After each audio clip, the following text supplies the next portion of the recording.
Nyuma hano muri kubona igishushanyo ni igishushanyo uko biri kose murabasha kubona icyo bivuze cyangwa se cyari cyo birasa n'atari bugisobanure cyane ahubwo wenda icyo ndamubazaho kubera icyo watekereje gushushanya kino gishushanyo.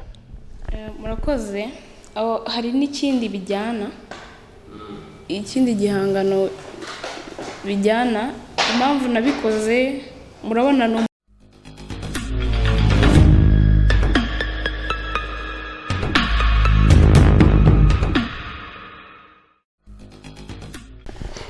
inshuti bakunzi ba The Future Talent twongeye tugaruka nkuko musanzwe mubizi tubazanira impano zitandukanye cyane cyane ziba zikirimo zizamuka zitutumba hafi aho ngaho ariyo mpamvu rero nyine tuba twabagireyo kugira ngo tubazanire abantu babaha inspiration cyangwa se babatera namwe intumbero nk'izo baba bafite z'ibyo bakora bitandukanye kandi byiza.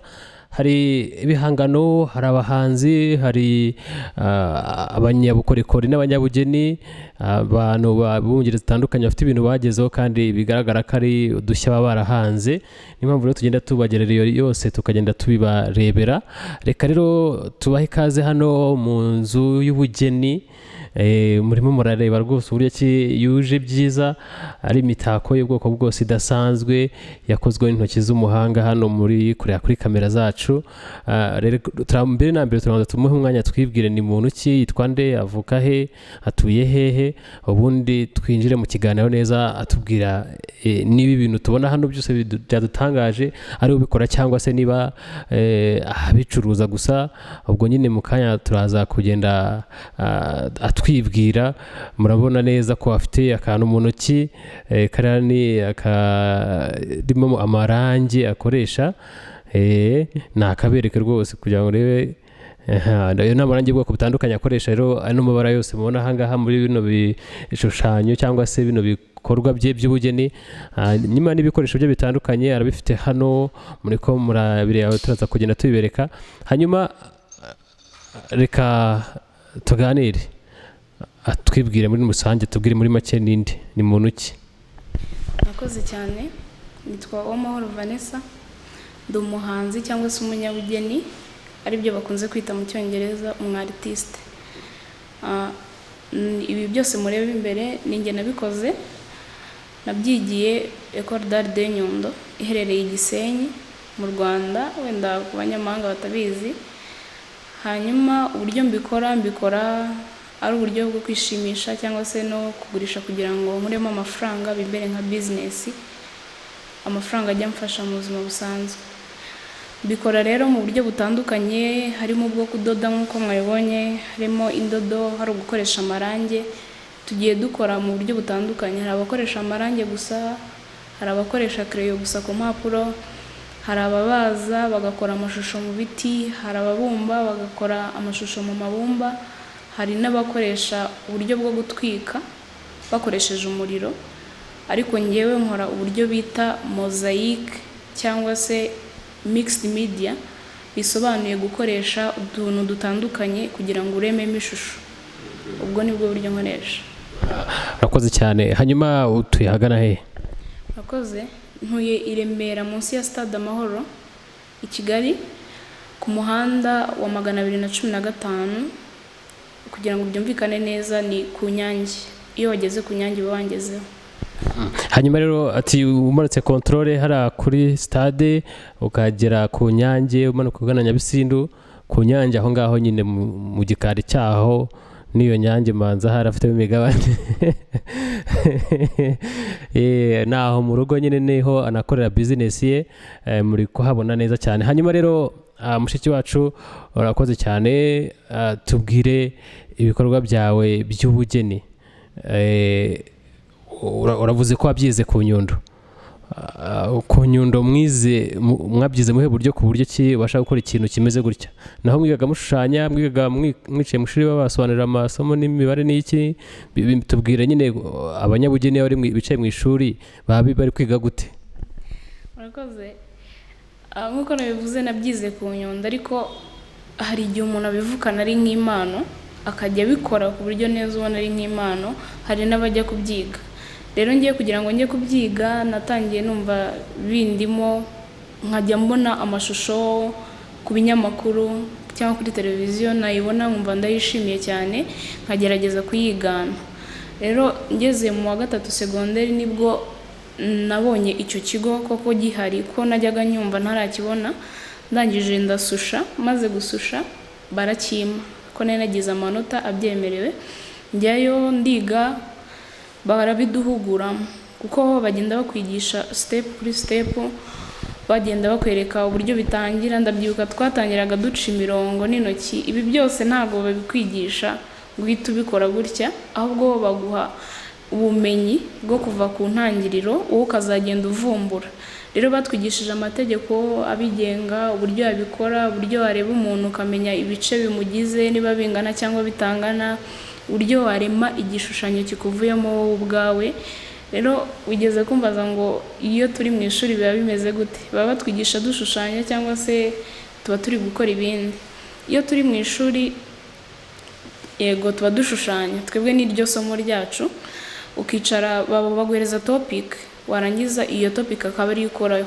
Wenda bakaguha urugero bakubwira ngo turashaka gukora ushushanya nk'abantu bari hamwe bari kuganira nk'uko tumeze, wowe ukahita ubikora ubishushanya mu buryo bwawe, icyo gitekerezo cyawe ukakirema mu buryo bwawe. Nk'uko nabivuze, uburyo dukoresha ibikoresho bitandukanye, hari uhita ubishushanya ku rupapuro akabigaragarisha crayon, ariko twebwe iyo ufite nk'ibikoresho nk'ibi ngibi, iyo topic baguhaye uhita uyishushanya kuri cadre ku buryo ijyaho ugakora abo bantu bari gushushanya nk'uko babikubwiye.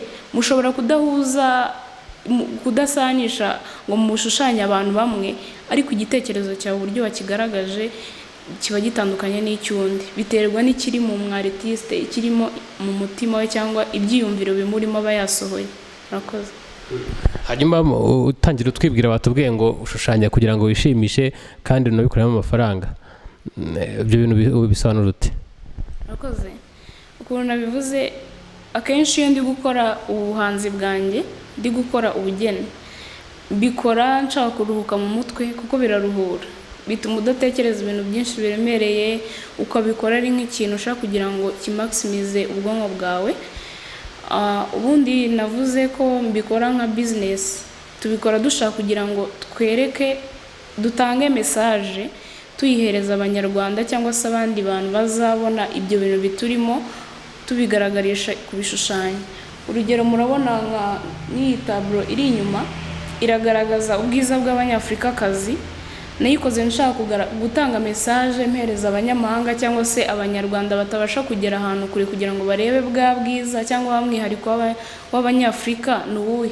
Nk'iyi ngiyi yometseho ibitenge n'amasaro n'amagazine hamwe n'amarange, biravanze, ni message nashakaga gutanga. Rero iki ngiki nshobora kubona umuntu wakigura, cyangwa se hari n'ubwo baba barakiguze kuko nkorera no muri studio n'andi magaleri nkagenda bijyanamo. Hari ibiri Kanombe muri mize, hari n'ibiri muri galeri iri Kacyiru yitwa Isubyo House of Art Gallery. Rero tugenda dutanga message zitandukanye, uko niko tugenda tubigurisha tukabikora nka business kugira ngo bitubyarire inyungu. Hanyuma rero murasobanukira neza uburyo yishimisha mu gushushanya kwe ndetse akanakoramo business. Ubuhanzi buriya akenshi ubona bwishimire mu bubonye, ndavuga abadukurikiye, ariko byumvikane ko nyine rero niba bibashimisha n'uwabihimbye nawe bibanza kumushimisha mbere yuko abibasangiza. Hanyuma rero tugikomeje n'uno mukobwa, ubundi akenshi abantu bashushanya tuzi ko ari abahungu, wenda nawe uraza kutunyomoza ushingiye ku mubare w'abo mwiganaga, abakobwa bari barimo n'abahungu bari barimo. Njyewe abantu benshi nari nsanzwe nzi bashushanya, n'ubwa mbere mbonye umukobwa nyine w'umwartiste mu buryo bwo gushushanya nk'ibi ngibi. Kubera iki wabyinjiyemo? Ese imbogamizi wagize mu guhitamo ibyo bintu ni izihe? Murakoze. Ntabwo impamvu bidakunze kugaragaramo abakobwa benshi, bamwe muri twe turacyitinya, kuko ndabyibuka turi no mu ishuri baduhaga nka exercice, ukahita wumva ko icyo kintu utagishobora, ukahita wumva ko urabushyira umuhungu cyangwa se undi muntu ukurusha akaba ari we ukigukorera. Ariko ngewe ibyo ntabwo byigeze bimbaho, numvaga ko nshoboye, numvaga ko nkwiye gutuma abandi babona ko abakobwa dushoboye, tudakwiye guhora mu bwoba ngo dutinye ko tutashobora.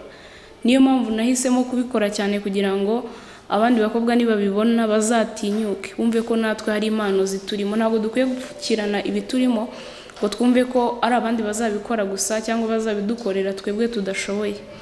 Rero ubugeni bwanjye ndifuza ko butuma n'abandi bakobwa bakanguka. Imbogamizi dukunda guhura nazo cyane cyane nk'abakobwa, navuga wenda muri rusange ni ibikoresho, kubona ibikoresho, kubona abaterankunga, kubona ababikugurira cyangwa ababisobanukiwe, cyangwa se kuba wabona imirimo yo mu rugo uburyo tugenda tuyikora rimwe na rimwe itubera imbogamizi ku buryo tutabona umwanya uhagije wo kuba twakora bya bihangano byacu. Murakoze. Hanyuma mu ishuri mwigaga muri bakobwa benshi bakeya, babyakiraga gute se, bakwakiraga gute abandi bahungu? Murakoze. Mu ishuri twiga ntabwo twari abakobwa benshi cyane, abenshi bari abahungu, kuko abakobwa twatangiranye bo baraje, bamwe babona bibananiye ku nshuro ya mbere akahita ajya gusaba kugira ngo arokrase bakamujyana ahandi. Ariko iyo ubugeni ubundi ubukora ari uko ubukunda, iyo ubukunda urabumenya. Dutangira bitunanira ariko uko ugenda urushaho kubikora kenshi bigenda biza ukagenda umenyera. Rero abandi kuntu babyakiraga babonaga, sinzi wenda kuntu ntabwo nahita mvuga ngo bantekerezagaho gutya ngiye ku rwanjye ruhande, ariko uko nabibonaga muri rusange babona ko natwe dushishikaye, dushaka kumera nk'uko bameze, dushaka kugera kuri level bagezeho bo babizi. Kuko waragendaga ukamubwira ati wanyigishije nk'ibi ngibi uzi, akakwigisha nawe ukamenya ko ngako akaba ariko ubyazamo umusaruro ubundi bumenyi wifitemo. Hanyuma hari mu by'ukuri weho iyo usesenguye ukareba abahungu n'abakobwa uburyo babayeho cyangwa bakora ibyo bakora, mu by'ukuri ubona abakobwa bashoboye? Njyewe mbona badashoboye. Wowe ubibona ute? Ukurikije nyine nawe uko ubibona n'uryo ki kugira ngo nawe ugire ibyo ugeraho bisaba kuba wiyemeje cyane, bigasa naho ukoze n'itandukaniro, kandi kuko wareba ugasanga ntabwo ari abahungu bapfobya abakobwa gusa, ahubwo ugasanga n'abakobwa ubwabo baripfobya. Si cyo kigaragaza ko abakobwa badashoboye muri rusange? Ntabwo abakobwa turashoboye kandi turi n'abanyembaraga. Mbega navuga ko ari twe ahubwo mbaraga z'igihugu zizamura abandi, kuko uko nabibonye nubwo hari bamwe bipfobye cyangwa se bamwe bumva ko badashoboye, ni benshi ahubwo ni nk'ahari hafi ya bose uretse nk'amwe muba mwaraga. Njye nabonye ari bamwe muri bo, mu bo njye nabashije kubona ku myaka yanjye nyine maze kugeza, ni bamwe muri bo. Bamwe muri bo abo nabonye nyine ni benshi ariko si cyane, bipfobye bumva ko ibyo bintu batabishoboye, bakumva ko abakobwa niba abandi bakwiye kuba mu rugo bakora imirimo yo mu rugo gusa ibindi bitabareba, bakumva ko indi mirimo abahungu bakora bo batayikora. Njye ntabwo ariko mbitekereza, ndumva ko tudakwiye guhora muri ibyo bitekerezo, dukwiye kureba kure kuko ntabwo ibihe bya kera bimeze nk'iby'ubu cyangwa ibyo turi kujyamo.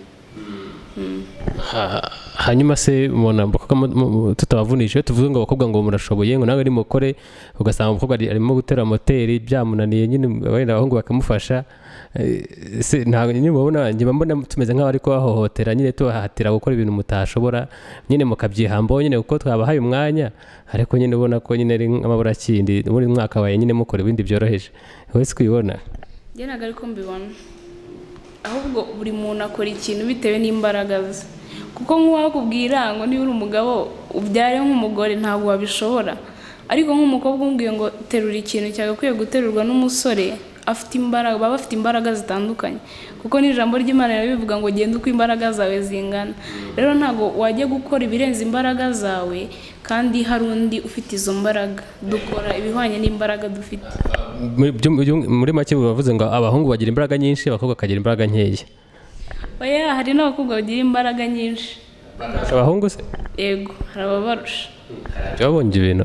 Ibyo nabonye.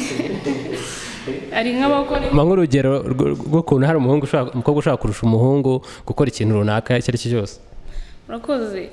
Abakobwa akenshi ntabwo ndi kuvuga ku mbaraga z'umubiri, hari n'imbaraga zo mu mitekerereze, kuko ubu ngubu dusigaye tubabana no mu mabiro cyangwa tukabona n'abandi batwaye imodoka. Ibyo twari tuzi ko ari iby'abasore n'abapapa gusa, ntabwo twari tuzi ko hari umugore wabikora. Rero ni mu buryo bw'imitekerereze ashobora kumurusha, no mu buryo bw'umubiri. Ngiye harabona abonye bakora amasiporo ubona ko bafite imbaraga zirenze n'iz'abasore batoya. Okay, najya ngo numve ko nyine ubasha guhagarara ku gitekerezo cyo kubimiriza imbere cyangwa se kubaha agaciro, cyangwa se najya ngo numve nawe kuko niba wemera ko tuba turimo tubahohotera tubagerekaho imitwaro mutabasha tuvuga ngo namwe murashoboye. Okay, ni byiza cyane ko nawe wiyumvamo ko ushoboye kandi ukanabigaragaza cyane ko nyine n'ikimenyimenyi ufite ibikorwa runaka uri gukora biri hano nk'iby'abandi basore cyangwa abagabo bakora. Hanyuma rero ni byiza cyane. Hanyuma turashaka kugira ngo dusobanurire bino bihangano byose. Urabona hano hari ibihangano bitandukanye, ndagira ngo muri kubireba hano. Nk'iki ngiki ntacyo kiba, muri kubona hariho utuntu twinshi cyane, amabara atandukanye, utuntu n'utundi. Nyine ubibonye ubona ari ibintu biri mu kavuyo biri aho, ariko bishushanyije nyine bigaragara ko ari umuntu abikoze abishaka yabiteguye, ariko nyine nta gupfa kumenya ngo bisobanuye iki. Gusa nyine ubona ari byiza tu. Urabona nk'iki kintu wenda muri kukireba, ariko hano muri aha muri kubona uko kimeze. Ese ubu ngubu mwambwira ngo isobanuye iki? Cyangwa reka duhe nyir'ubwite dusobanurire. Uriya wasanga babizi nyine, nta muntu, kuko yavuze ko ngo babanza gutekereza cyangwa se bakora ibiri mu myumvire yabo bumva bishimiye cyane, ko baba bashaka no kuruhukiramo ariko banakora business. Tubwire. Murakoze. Nk'uko nabivuze, ubugeni bukorwa mu buryo butandukanye. Hari ababukora bashushanya hasi muri kaburimbo, agashushanyamo ikintu neza ukabona kibaho mu buzima busanzwe, ashaka gutanga ya message. Hari ubishyira ku makadire nk'uko nguko, hari ababishyira ku myenda. Tujya tubona no ku myenda yanditseho, iriho amashusho cyangwa se iriho amagambo, ubwo nabwo ni ubugeni. Hari abo tubona ku nkweto hariho design zitandukanye, ariko iki ngiki ngewe nagikoze nshaka kugaragaza ubumwe bw'abantu. Murabona iyi ni imifuniko y'amacupa ya fanta, ano ya plastic, nayitwitse n'ipasi ndangije ndayomeka. Hanyuma harimo n'amasaro, harimo n'ibitenge byometse, n'amagazine, harimo n'amarange. Nashakaga kugaragaza ubwo bumwe bw'abantu, ariko ngaragaje wenda muri ceremony, mu birori. Ushaka kuvuga ngo ni mu kirori cy'abantu bari mu kabari, cyangwa se mu kirori cy'abantu bari muri reception y'ubukwe. Nashatse kugaragaza ngaya ari nk'ama table abantu babicayeho, ameza, utu dusaro ndusemboriza nk'abantu. Hanyuma iyi semboro y'utu dufuniko twa fanta ngaragaza ko ari nk'abantu bagenda bakira babakiriya cyangwa se babantu barimo hano. Abangaba ni ryo pfundo cyangwa se nibo aba bantu bose bahanze amaso muri iki kirori. Hanyuma ibi bitenge byo ni imitako ibimanitse iteguye nyine igaragaza ahantu heza. Yego. Noneho ngiye nabyumva kuko wangana n'igituno tumeze nk'amatabure kandi dushyikijwe n'amasaro, bigaragara ko ashobora kuba ari nk'abantu byibuza bicaye kuri ayo matabure bazengurutse. Ni byiza cyane n'iyo mitako ndi kubibona n'utundi. Hanyuma kugira ngo nyine uvugutereka nkora iki kintu, bavuga ngo reka nkora ikintu kimeze gutya, cyangwa wenda wowe uratangira bikagenda ibitekerezo byiza ukagenda bikarangira wenda ubonye ikintu nawe gishyashya nawe ku bwawe kikagutungura. Murakoze. Ibyo byombi uvuze bibaho. Hari igihe nicara nkatekereza ikintu nkavuga ngo ngiye gukora ikintu kimeze gutya, nkiha topic muri ngewe. Urugero nk'iyi iri inyuma nubwo itararangira, ariko nari navuze ngo kankora umutako, ariko umutako ugaragaza wenda mu maresitora, mu mabar. Murabona ko ari icupa ririmo wine n'ubundi iri kumanuka bari gusuka mu kirahure nubwo itararangira. Ariko ndicara nkatekereza nkavuga ngo ngiye gukora ku kintu kimeze gutya, nkiha topic. Hari n'ubundi buryo ntangira nkora akazavamo nanjye ikintu kintunguye ntazi icyo ari cyo, ariko uko ukomeza kugenda ukora nibwo igitekerezo kigenda kiza nawe ukacyagura. Yego. Ni nka kumwe umuntu wenda ashobora kuba kugura nk'umurima awuguze n'umuntu wigurisha, yarangiza umurima akawushyiraho ngo akawuhinga, ejo akavuga ati ariko uyu murima ubu ngubu wawuteramo wenda nk'ibiti nk'ishyamba, akariteramo hano hakaba ishyamba wenda arahaguze ari aho guhinga, ejo wenda akaba yasizamo kubakamo inzu bikarangira abonye inzu akamara se ugura umurima wari ugamije kubakamo ino nzu, ati hoya nayiguze wenda nawuguze nshaka guhingamo imyaka, birangira mpinzemo ishyamba, birangira nshyizemo inzu, birangira yanzu nyihinduye ishuri wenda n'urugero. Icyakweramo uwo murima wakweramo iki nicyo areba nyine akaba ari cyo ahingamo. Urakoze cyane rero duhaye itekerezo. Urugero none kature bimwe mu bishushanyo ufite, hari ibishushanyo ndi kubona hano nka kiriya cy'umumama, kiriya gishushanyo gisobanura iki kuri wowe? Iki gishushanyo ni impano nashakaga guha umubyeyi wanjye, uyu ni umubyeyi wanjye, hari n'iyindi ya papa wanjye nayo irahari. Reka tuyigeze hafi nayo tuyibone, tuyirebe, twereke abantu ubuhanga bwawe. Ngira ngo muri ko murabona iyi mpano y'uno mukobwa, uyu nguyu ngo ni papa we yashaka gushushanya, nyine amwereka buryo ki yamenye gushushanya. Ni gutya asa neza cyangwa waragerageje? Uko asa niko ameze, munahuye wahita umwibwira umaze kuyibona. Hanyuma se kuki watekereje gushushanya papa wawe na mama wawe? Yego murakoze. Impamvu nabakoze nibo abantu ba mbere bagiye bamfasha, nibo bamenervare njya kwiga, njya kubyihuguramo kuko babonaga ko ari ibintu nkunze, nubwo bwa mbere batabashije kubisobanukirwa ngo babyemere, ko bumvaga ko umukobwa ugiye kwiga gushushanya nta kindi kintu kizamufasha, bumva ko nta kazi kavamo, ariko nibo bantu banshyigikiye kugeza aho narangirije.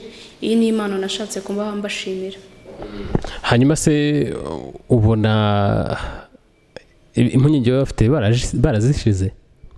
Yego impungenge zarashize, kuko ubu nibo bantu tujya twicarana, wenda ndi gukora ikintu akambwira ngo kosora hariya, byagenda kuriya, akantekerereza, njye narinzanye igitekerezo ariko ntaragikora, we akanyongera akampa ibindi bitekerezo byagutse nkabasha kugikora neza. Ubona impungenge zarashize, ntabwo bakibitekereza nk'uko batekerezaga mbere. Noneho ni ukuvuga ngo umuntu utazi gushushanya, utarabyize, ashobora kukungura nk'igitekerezo wenda kukiri gukora kandi kikaba ari cyiza? Yego dushobora no kuba turi kuganira nk'uko turi kuganira, wenda nkumvamo ijambo, iryo jambo rikampereza igitekerezo akaba ari cyo nubakiraho. Nk'uwo muntu rero utarabyize mushobora kuganira, wenda ashobora kuba bikunda, ibihangano bya bikunda, ariko atazi uburyo abikora. Wabikora cyangwa se uburyo we yabikora kugira ngo amere nkawe, gusa akaguha ibitekerezo, ibyo nabyo birafasha. Hanyuma se ababyeyi maze kubashanyiriza bino bishushanyo bakabona nyine washushanyije, wenda mama we namubonye, nabonye nyine bihura cyane, ariko ubwo biranyereka ko na papa yari uko, babyakiriye bate babonye babashushanyije gutya? Kubera ko nabimukoreye ari nka surprise, yarabyishimiye. Ntabwo ubundi yari azi ko dukora abantu, babonaga bisanzwe ukora nyine ibintu bidahuye n'abantu, nk'iki mwabonye kirimo amasaro, ariko akimara kubona ifoto ye yaratunguwe cyane, abona nyine nageze ku rundi rwego, abona mfite ubundi bumenyi, niko kubyishimira. Urakoze cyane. Uyu mukobwa rero azi gushushanya cyane, ibishushanyo byatwemeje cyane. Hano hari ikindi turagira ngo nyine akitubwireho, ndabibona byose. Hanyuma hano muri kubona igishushanyo, ni igishushanyo uko biri kose murabasha kubona icyo bivuze cyangwa se icyo ari cyo, birasa n'atari bugisobanure cyane, ahubwo wenda icyo ndamubazaho, kubera icyo watekereje gushushanya kino gishushanyo? Murakoze. Hari n'ikindi bijyana, ikindi gihangano bijyana. Impamvu nabikoze, murabona ni umupira n'igice cy'ikabutura byometse. Nashakaga kugaragaza imyambarire y'iki gihe cyangwa se fashion y'iki gihe. Ni imyambarire igezweho muri iki gihe, uburyo itandukanye n'imyambarire ya kera. Urugero wenda nko ku Rwanda turabizi ko mu mico ya kera bajyaga bambara impu, bakambara cyangwa se nk'intore mujya mubona nk'umuco wo kuririmba abanyarwanda dufite, mujya mubona imyambarire bambara igaragaza n'ubundi wa muco wa kera, ariko ibi ngibi nashatse kugaragaza ko imyambarire y'ubu ngubu itandukanye n'imyambarire ya kera. Murabona nk'iki ngiki kiriho ku mifuka hashushanyijeho nk'ikirere, hariho n'indi mibumbe bigaragaza ko iyi myambarire yagiye ikwirwa hose, atari mu Rwanda gusa yageze, ahubwo ni hafi ku isi yose, ni ku mibumbe yose. Ni icyo nashakaga kuvuga ngaragaza imyambarire y'iki gihe ukuntu iteye. Hanyuma rero tumaze kuvuga wenda ku bijyanye n'ibihangano ugiye gukora by'uburyo butandukanye, biragaragara ko wifashisha ndetse n'imyambaro n'amarange n'utundi tuntu dutandukanye bitewe n'icyo ushaka gukora. Hanyuma ku bijyanye no business nyine, ibintu byatangiye kukubyarira amafaranga cyangwa uracyagerageza? Urakoze. Ku bijyanye na business, ibi bintu nkora byatangiye kumpa amafaranga, kuko bwa mbere ndabyibuka nabikoze ndi mu ishuri, bitewe n'ubumenyi umuntu aba afite cyangwa se uburyo ugenda ukoramo ibintu byawe bigaragarira abantu bazaga kuduha ibiraka, akakubwira ngo nshaka ko nkore, mfite projet iyi n'iyi, nshaka ko nkorera igihangano kijyanye na projet mfite, tukabimukorera akaduha ayo mafaranga. Tugeze no hanze hari impano nagiye ntanga, hariyo nahaye Minisitiri w'Urubyiruko Mary Jane, hari niyo nahaye umuyobozi w'umurenge, hari niyo nahaye meya w'umujyi wa Kigali, nari namushushanyije Perezida Kagame ari kumuhereza impano igaragaza imihigo ya Kigali. Rero ibyo byose nagiye mbikora ari nk'ibiraka, bikagenda bimpa amafaranga, bimbyarira inyungu, gutyo ayo mafaranga nkayifashisha mu buzima busanzwe bitewe n'ibyo nkeneye, nkagenda nguramo n'ibindi bikoresho byo kuzajya nkomeza ubugeni bwanjye. Murakoze. Hanyuma rero ni Vanessa harya? Vanessa urabona ko afite ibikorwa byinshi by'indashyikirwa, kandi ibikorwa bigiye bisobanutse nk'uko agenda abyivugira cyangwa se namwe mubasha kubibona n'amaso yanyu. Hanyuma hari igishushanyo nigeze kubona kirimo abasirikare bameze nk'abari ku rugamba. Kiriya cyo gishatse kuvuga iki? Cyo tuzakibona nta kibazo. Murakoze. Kiriya gishushanyo nagikoze nshaka kugaragaza ahantu u Rwanda rwavuye n'ahantu u Rwanda rugeze ubu ngubu. Muri kubona ko aho abasirikare bari kuva hari urumuri, basize urumuri. Ni ukuvuga ngo amateka u Rwanda twanyuzemo ntabwo ari meza cyane, ariko aho ingabo z'igihugu zatabariye u Rwanda zasize urumuri, zihasiga umutekano, umucyo, ariyo mahoro turimo kugeza muri iki gihe nk'u Rwanda. Aho bari kujya muri kubona ko hijimye, bivuze ko dukwiye kwifatikanya nabo kugira ngo aho turi kujya imbere hagume amahoro, amateka yabaye ntazongere kwisubiramo. Nicyo nashatse gusobanura. Hanyuma hari akandi gashushanyo keza hano k'umwana yaboroze, mana yanjye. Bimwe bita, niba utaruzi ijambo guhogora icyo risobanuye, hano tugiye kukwereka ifoto nyine irimo guhogora. Okay. Murareba bantu mwe, uyu mwana rero ngo yarize yahogoze. Reka tubwire Vanessa, kuki watekereje gushushanya ifoto nk'iyi? Murakoze. Nashakaga kugaragaza uburyo umuntu yakiri mutoya aba afite ibintu bimurimo ashaka gusohora, ashaka kubwira abandi, ariko adafite uburyo abisohora, bitandukanye n'umuntu mukuru. Abana n'abantu bakuru, abana bo kuko baba bataradevelopa uburyo bwo gutangamo message cyangwa kuvuga icyo bakeneye, bo bararira, umubyeyi akahita amenya ngo akeneye iki, cyangwa se ndamuhereza iki ngiki nicyo akeneye muri aka kanya, mu gihe umuntu mukuru we aba yabashije kwivugira. Nashakaga kugaragaza uburyo umwartiste cyangwa se umunyabugeni aba afite ibintu byinshi muri we. Niyo mpamvu nagaragaje umwana uri kurira kugira ngo nereke ko abartiste ibintu dufite muri twebwe dukwiye kubyereka abantu bose tukabisohora, ntabwo dukwiye kubipfukirana. Ari naho mbwira abakobwa b'abanyabugeni ko bakwiye gutinyuka bagasohora ibibarimo, n'abandi bantu niyo baba batari abakobwa ariko bifitemo impano bazisohore, kuko ukunda kubona hari ikibazo kibaho ku babyeyi n'abana, nk'umwana agashaka kujya mu muziki umubyeyi atabyemera, cyangwa agashaka gukora ikindi kintu gitandukanye n'icyo umubyeyi yifuza, bitewe n'uko aba atabasha gusohora ibimurimo byose ngo ahita bigaragaza ako kanya. turimo turaganira na future talent cyangwa se impano y'igihe kizaza, ariko urabona ko yanatangiye kumurika. Rero turi kugana ku musozo. Vanessa, ufite ibihangano bitandukanye twayibonye, ufite impano idasanzwe twayibonye, hanyuma tubwiye ko nabicuruza nabigurisha. Ese ni icyo ubwira abantu bagukurikiye ahangaha n'abasanzwe bazi ibihangano byawe, urababwira iki muri rusange? Murakoze. Ikintu nababwira ni uko badufasha guteza imbere ubugeni, kuko nk'ababa babibonye ibyo dukora, hari abagenda bakabiceceka ntibigere hose ngo bimenyekane ko hari n'ubugeni buba mu Rwanda, ugasanga bizwi n'abantu bakeya, kandi abo bantu aribo bagakwiye kuzamura ubwo bumenyi, ntitugume ku muco umwe, ahubwo tukagenda twumva ko n'ibindi byose abandi bamenye cyangwa iterambere abandi bagezeho twarigeraho. Rero inama nabaha cyangwa se indi nama naha abanyabugeni bose muri rusange ni uko dukwiye gushyira mbere tugakora ibintu byacu neza. Kandi hari ikigiye gikunda kubaho, kumva nk'umuntu arakubwiye se ko nshaka kunkorera nk'igihangano cy'ibihumbi 10 kariyo mfite, ugasanga wa mwartiste akigurisha nk'ibihumbi 100. Dukwiye abo nabo kujya tubumva, ukamukorera ikintu bihuye n'ubushobozi afite, kuko hari igihe babikunda kandi ashaka kugira ngo abigure. Rero dukwiye gufasha abantu bose kugira ngo ubugeni bwacu bugaragarire bose, bumenywe na bose, dufatikanye muri rusange. Hanyuma wa mugani twatugiye tutavuze ku bijyanye n'ibyiciro byabyo.